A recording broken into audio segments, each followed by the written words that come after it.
Hallo, welkom bij een nieuwe Thales Nederlands. Vandaag het bezittelijk voornaamwoord. Wat is nu eigenlijk een bezittelijk voornaamwoord? Bezittelijk begint met het woord bezit. Dat is eigendom. Iets wat van jou is. Dus de vraag die we onszelf hier kunnen stellen: van wie is het? Een bezittelijk voornaamwoord komt bijna altijd voor een zelfstandig naamwoord. Een voorbeeld: haar appel. De appel. Maar die appel is van haar. Het is haar appel. Bezittelijke voornaamwoorden zijn er in twee types: zelfstandige bezittelijke voornaamwoorden en niet zelfstandige bezittelijke voornaamwoorden. In de tabel ziet dat er als volgt uit.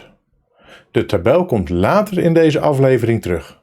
Ik ga beginnen met de niet zelfstandige bezittelijke voornaamwoorden met nadruk. Een voorbeeld: ik heb een nieuwe bril. Het is mijn nieuwe bril. We stellen dus de vraag van wie het is. Het is mijn nieuwe bril. Mijn is hier het bezittelijk voornaamwoord. Nog een voorbeeld. Wij hebben een auto. Het is onze auto. Onze is hierbij het bezittelijk voornaamwoord.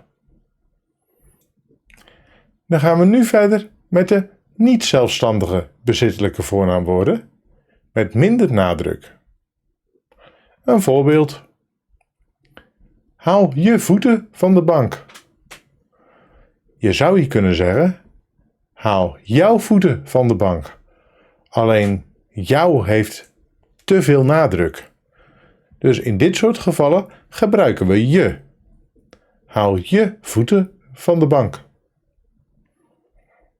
Nog een voorbeeld. Ik ga morgen eten bij mijn opa. Dit woord met zo'n kommaatje erin is eigenlijk een afkorting. Hier staat eigenlijk: ik ga morgen eten bij mijn opa. Alleen in spreektaal maken we dat wat eenvoudiger. Dus met wat minder nadruk. Ik ga morgen eten bij mijn opa. De derde variant: zelfstandige bezittelijke voornaamwoorden. Dat zijn voornaamwoorden waar de of het voor staat. Een voorbeeld: dit zijn hun jassen. Waar zijn de onze? Je ziet, er is bij het woord onze geen zelfstandig naamwoord jassen. Je zou kunnen zeggen: waar zijn onze jassen? Maar de jassen zijn vervangen door het woordje de. Het is dus een zelfstandig bezittelijk voornaamwoord geworden. Het woordje de zegt iets over die jassen. Een ander voorbeeld. Is dit jouw glas of het zijne? Het zegt nu iets over het glas. Je ziet dat jou en in de vorige zin hun groen zijn. Dat zijn namelijk ook bezittelijk voornaamwoorden. Alleen niet zelfstandige. Een derde voorbeeld. Zijn dat haarschoenen of de jouwe? Het is zelfstandig omdat je ook zou kunnen zeggen: zijn dat haarschoenen of jouw schoenen?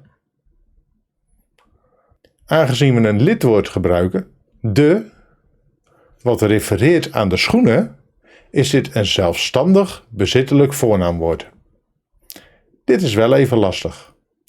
Ik heb alles daarom samengevat in één tabel.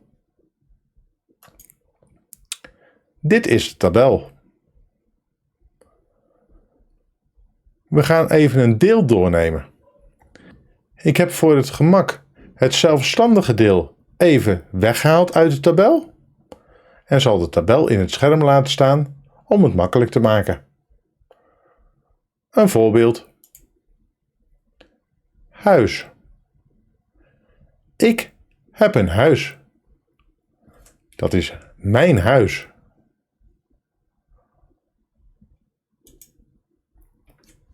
Jij hebt een huis. Dat is jouw huis. U heeft een huis. Dat is uw huis.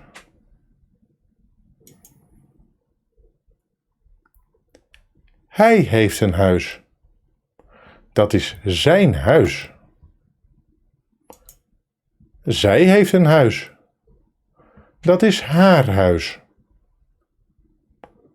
En nu meervoud. Zij hebben een huis. Hebben is het meervoud van heeft. Dus we komen nu aan de onderkant van de tabel terecht. Zij hebben een huis. Het is hun huis. Op deze manier kan de tabel gebruikt worden. Er staat echter één gek dingetje in de tabel. Het niet zelfstandige deel van wij kan ons of onze zijn. De reden daarvoor heeft te maken met het lidwoord. Aan de hand van het volgende voorbeeld laat ik zien wanneer je ons en wanneer je onze gebruikt. Dit is het voorbeeld. Wij hebben één kind. Kind heeft als lidwoord het. Bij het wordt ons gebruikt. Dus wij hebben één kind, dat is ons kind. Dan het andere voorbeeld. Wij hebben twee kinderen. Het is de kinderen. Dat betekent dat we onze moeten gebruiken. Wij hebben twee kinderen. Dat zijn onze kinderen. Als ezelsbruggetje kun je onthouden dat de aan het einde van de ook gebruikt wordt aan het einde van onze. Ik hoop dat jullie wat geleerd hebben. Ik begrijp dat het lastig is. Bedankt voor het kijken en tot de volgende keer.